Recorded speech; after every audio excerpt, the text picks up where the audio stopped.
আর কয়েকদিন পরেই এসআইআর কাজ চলবে অথবা ভোটার লিস্টের সংশোধন চলবে। অধিকাংশ এলাকায় বিএলও চেঞ্জ হয়ে গেছে।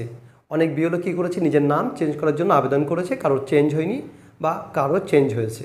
অথবা এমন কেউ জানতে চাইছে যে তার এলাকায় কে বিএলও হয়েছে, সেটা হয়তো জানতে চাইছে। আজকে আমি সেই গুরুত্বপূর্ণ ভিডিওটি আমি আলোচনা করছি। তবে ভিডিওটি অবশ্যই প্রথম থেকে শেষ পর্যন্ত দেখবেন, নাহলে কিন্তু নিজে বুঝতে পারবেন না। আপনি জানুন আপনার এলাকার বিএলও কে আছেন এবং তার ফোন নম্বর। কি করবেন, প্রথমে আপনারা এই ডেসক্রিপশন বক্সে একটা লিঙ্ক দেওয়া আছে। আপনারা এই লিঙ্কটা কিন্তু অন্য কিছু ভাববেন না। এই লিঙ্কটাতে গিয়ে আপনি কী করবেন, নিজের ইনফরমেশন দিলেই আপনি জানতে পারবেন আপনার এলাকার বিএলও কে আছেন। অবশ্যই এটা কিন্তু সবারই জানা উচিত। লিঙ্কটাতে আপনারা প্রথমে টাচ করবেন।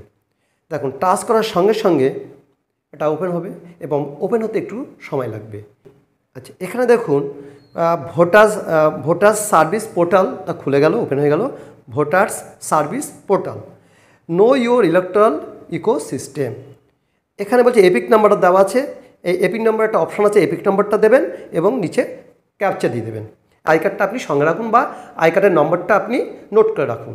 কী করতে হবে, আই কার্ডের যে নাম্বারটা আছে, এখানে যে এপিক নাম্বার যে অপশানটা দেওয়া আছে, এখানে এন্টার এপিক, ওখানে গিয়ে আপনার এপিক নাম্বারটা দিতে হবে।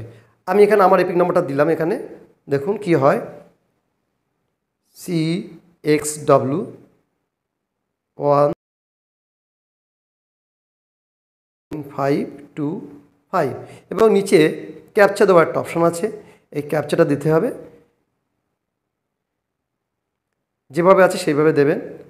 QY278VG দিয়ে সার্চ করুন। আপনার বিএলও, ইআরও এবং ডিইও প্রত্যেকটা শো করবে। যেহেতু আপনি আপনার এলাকার বিএলওকে জানতে চাইছেন কে আছেন, তাহলে বিএলওর ফোন নম্বর এবং তার নাম আপনি জানতে পারছেন এবং আপনি গুরুত্বপূর্ণ ইনফরমেশান আপনার বিএলওর কাছ থেকে আপনি নিতে পারবেন। ভালো লাগলে অবশ্যই লাইক, কমেন্ট, শেয়ার করতে ভুলবেন না। ধন্যবাদ।